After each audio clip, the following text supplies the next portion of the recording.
Sa breeding gid ako ma-tips gid nga ma-share gid sa inyo guys. Kuan always select gid sa breeding stocks ninyo or yung breeder kay mao man gud nato ang guide gid bitaw nga kuan kung naman gyapon mo gawas bisan pag di kay gwapo imong breeder. Naman gyapon mo gawas gwapo ana pero kung what if nga kung nagid kay resources gwapo imong breeding materials is daghan gid mong gawas na nga gwapo nga anak kay mo dana na mo suludan ng law of percentage. Kung gwapo mga breeder sana ang anak gwapo gid ang liwat ana kay na gwapo na gid ang breeder. Di kay gwapo imong breeder, naay mo gawas pero pila ra ka buok. Matong didto tas ang daghan natong makuha mo lang akong tips sa uban kung naagid mo resources or na may kwarta or budget kuan mo invest mo gwapo nga breeding material kay mo man gid ang una gid. Sunod dayon sa kaling is isa gyapon na nga dapat makabalo ka na kay mo na siyang critical kayo, crucial part kayo. Kay masayang imong panahon og adlaw kung dili ka kabalo og sakto nga kaling kay sikag bahog mahalon nga mga bahog ni sikag live food, sikag palit imo man nang gipadako kay di man day pasok sa standard, medyo extended na ang pindakol, ang lawas is taas lagi mo to na dili kayo siya proportion for show gawas kung pet lang pero kung nakay plan nga mo appeal og mga show dapat strict kaling din ka pareha sa kuha mo sukol na lang ko kung nagay isa ka batch nga gamay ra makuha like duha tulo okay na nasa ko basta na lang ko makuha sa batch pero kung nagay isa ka batch yun usay nga jackpot mo tawag na to nga jackpot or nag-click ilang genes sa mga parents ba like ang anak halos tanan gwapo gamay ra kayong labay nga reject bitaw or call nimo mo nang kung namoy makita na nga pair taguin na ninyo mo nang galabay og gwapo nga batch taguin ninyo. Tips na ko sa breeding pod kuan anang learn mo sa basic breeding like basic genetics mo nang kuan makabalo mo anon sa mga meaning sa outcross, inbreeding, crossbreeding. Kana simple lang kayong breeding nga nasa inyo dayon. Tapos learn mo sa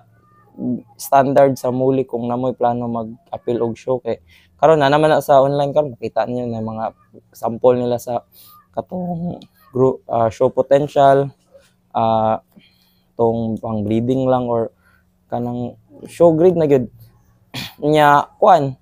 adto mog mga show, actual show or appeal mog mga show ay mo kadlok mapildi or kuan dana man na isa man na siya nga maka tabang sa inyo o mo improve pa mo excel mo ani nga kuan tapos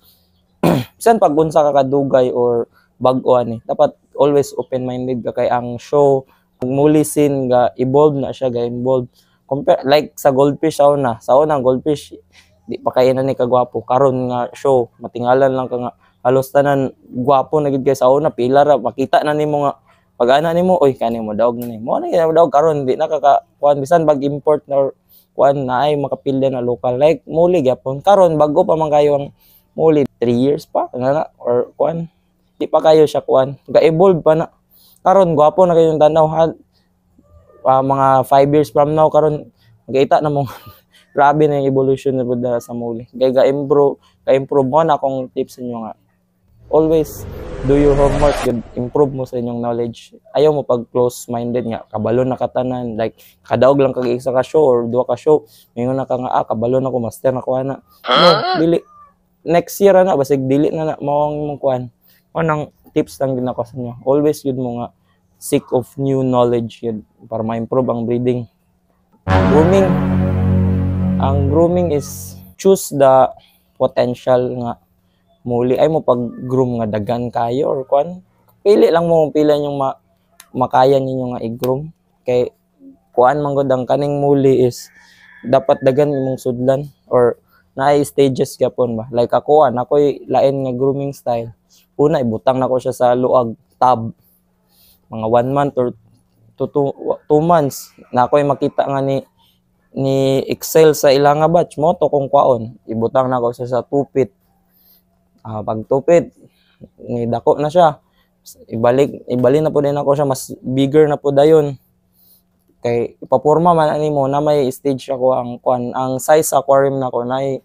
siya purpose. Mao lang nasa ko nga grooming style. Kay basta sa uban mora na ila ni effective man gyapon. Mo nang natay ako mo lang to kong grooming style nako nga inato sa luag sunod ibalin na og 2 feet na mas kuan na 3 feet na pod nga lomlom para ma-improve ang ilang dorsal, ang swimming pattern, kuha nilang lawas. Ang final line, before din mag-show ko, ako na siyang ginabalin po din sa 1 foot nga kuan, aquarium 12 by 12 by 12. Ano man ako man siya gipagamay. Ako na siyang gianad para pag abot sa show, dili na siya maidlas bitaw or ma-tame na nako siya ba. Like sa show ba, dagan tao. Ibutang nimo sa gamay kay nga tank. Ginyagikan siya sa dako. Di ka, ma-stress. Isa na siya nga ma-stress siya ba nga bagong environment. Uy, bago naman ni nga kuan nga environment ngano gikan ko sa mansion gibalin na og kwarto karon mo nang imo giban siyang anaron din sa gamay para or 2 weeks before sa show, 3 weeks sa show, imo na siya ibalin sa gamay nga aquarium para di siya makurat ba nga oy ni gamay man akong space. Pag abot sa show, dili na siya mo kuan manang mulangoy gid siya na magoy uban nga bisan bagon sa kagwapo pag abot sa show di mo na mulangoy. Sayang imong isda ba. Wala nakita ang full potential bitaw niya tungod na stress na mishandling ninyo pag kuan before sa show 1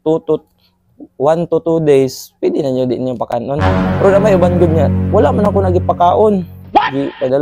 padala sa show wala nimo gipakaon lagi pero mingibot niyan kay ginaamay mga lumot ang lumot mo to yang gikaon nara gyapon kay isa man gyapon nga naay kung busog kayo siya pagdala nimo sa show pag samot naglayo kay ka nas kuan lugar 8 hours nga travel ana uyog-uyog maglibang-libang mas stress ba gyapon na samot na ganang mo guwang ng isda like 6 to 7 months kana di na gid na gyapon nimo